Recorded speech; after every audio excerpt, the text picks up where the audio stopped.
नमस्कार दोस्तों, स्वागत है आपका आपके अपने सैनिक वेलफेयर यूट्यूब चैनल में। दोस्तों, कोविड-19 यानी कोरोना वायरस के प्रकोप को ध्यान में रखते हुए सरकार ने केंद्रीय कर्मचारियों, सैनिकों, पेंशन भोगियों, भूतपूर्व सैनिकों, रेलवे कर्मियों तथा अन्य सभी सरकारी तथा गैर सरकारी आम नागरिक के लिए सरकार ने उठाए अभूतपूर्व कदम।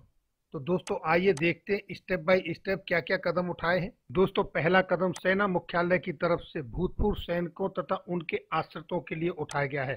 सोशल डिस्टेंसिंग को मेंटेन करने के लिए भूतपूर्व सैनिकों तथा उनके आश्रितों को जो लगातार मेडिसिन लेते हैं, जिनको कंटिन्यू ट्रीटमेंट चल रहा है और जिनके पास डॉक्टर की प्रिस्क्राइब्ड मेडिसिन की स्लिप है, उनको ईसीएचएस में जाने की जरूरत नहीं है।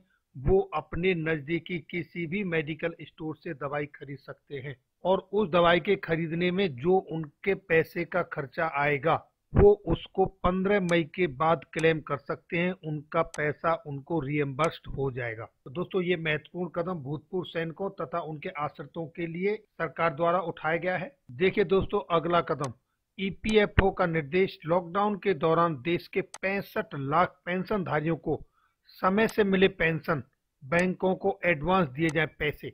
ईपीएफओ के 65 लाख पेंशनधारियों को समय पर पेंशन मिले, इसके लिए केंद्रीय मंत्री ने कहा कि कोरोना वायरस के कारण देश में जो लॉकडाउन चल रहा है, ऐसे में पेंशन पा रहे लोगों को कोई दिक्कत नहीं हो, इसका पूरा ख्याल रखा जाए।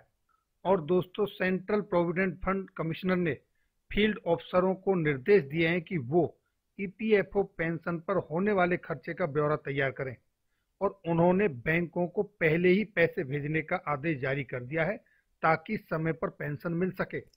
और दोस्तों, वहीं अगली अति महत्वपूर्ण खबर, बिहार के मुख्यमंत्री नीतीश कुमार ने अपने राज्य के सभी पेंशनधारियों को 3 महीने का एडवांस पेंशन देने की घोषणा की है और इसके अलावा भी उन्होंने राहत पैकेज की कई घोषणाएं की हैं। दोस्तों, वित्त मंत्रालय की तरफ से भी कई राहत बड़े कदम उठाए गए हैं, जैसे दूसरे बैंकों के एटीएम के इस्तेमाल पर 30 जून तक कोई चार्ज नहीं लगेगा। वहीं दोस्तों, खाते में जो न्यूनतम राशि रखने की बाध्यता है बैंकों के अंदर, अब उसको भी समाप्त कर दिया गया है। और दोस्तों, डिजिटल बैंकिंग में लगने वाले शुल्क में भी कमी की गई है। वहीं दोस्तों, पैन और आधार के लिंकिंग की जो समय सीमा 31 मार्च 2020 थी, अब उसको बढ़ाकर 30 जून तक कर दिया गया है। दोस्तों, वित्त मंत्रालय की तरफ से भी इस तरह बहुत सारे कदम उठाए गए हैं। इसका लिंक वीडियो में मिलेगा, आप वहां से पूरे स्टडी कर सकते हो। दोस्तों, बुरी खबर, सीआरपीएफ कैंप में 2 जवानों ने एक दूसरे पर की फायरिंग, दोनों की गई जान। और दोस्तों, इसकी पुष्टि की है केंद्रीय रिजर्व पुलिस बल के इंचार्ज प्रवक्ता नीरज राठौर ने, और ये दोनों सीआरपीएफ के जवान 144वीं बटालियन में तैनात थे। सीआरपीएफ के अधिकारियों के मुताबिक इस मामले की जांच की जा रही है। दोस्तों, ईएफपीओ पेंशनधारियों के लिए बड़ी खबर, 1 अप्रैल से लागू होंगे पेंशन के नए नियम।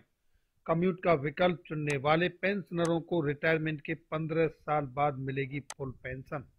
जी हाँ दोस्तों, केंद्र सरकार ने पेंशन के नियमों में यह बड़ा बदलाव किया है। इससे रिटायरमेंट के वक्त पेंशन कम्यूट करने का विकल्प चुनने वाले पेंशन धारकों को रिटायरमेंट के 15 साल बाद फुल पेंशन की व्यवस्था फिर से लागू होगी।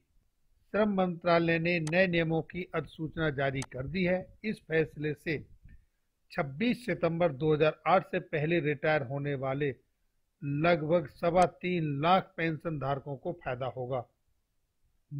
इस नई अधिसूचना से ईपीएफओ के कर्मचारियों को सेवानिवृत्ति के 15 साल बाद फुल पेंशन व्यवस्था पुनः लागू हो जाएगी। मान लीजिए दोस्तों, अगर कोई कर्मचारी 1 अप्रैल 2005 को रिटायर करता है तो वह 15 साल बाद यानी 1 अप्रैल 2020 से ज्यादा पेंशन मिलेगी। दोस्तों, जैसा कि आप सभी जानते हैं, अभी कम्यूटेशन का विकल्प नहीं है। अब ईपीएफओ के पेंशनधारियों को 15 साल के बाद फुल पेंशन मिला करेगी। दोस्तों, क्या है कम्यूटेशन का ऑप्शन? रिटायरमेंट के दौरान देखिए दोस्तों, रिटायरमेंट के दौरान एक कर्मचारी को जितनी बेसिक पेंशन मिलती है वह उसका 40% कम्यूट करवा सकता है। अगर सरल भाषा में कहा जाए तो कर्मचारी अपनी 7 सालों की पेंशन का 40% हिस्सा सरकार से एडवांस ले सकता है।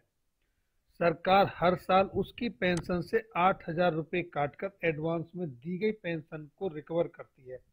पहले ये कटौती पेंशनर की पेंशन से आखिर तक की जाती थी, लेकिन अब नई व्यवस्था में यह रिटायरमेंट के 15 साल तक रिकवर की जाएगी। उसके बाद कर्मचारी को उसकी फुल पेंशन का भुगतान किया जाने लगता है। तो दोस्तों, ये थी आज की खबरें। इन सभी का लिंक वीडियो के डिस्क्रिप्शन में दिया है। जो भाई पढ़ना चाहते हैं वो पढ़ सकते हैं। वीडियो देखने के लिए बहुत बहुत धन्यवाद। जय हिंद, जय भारत।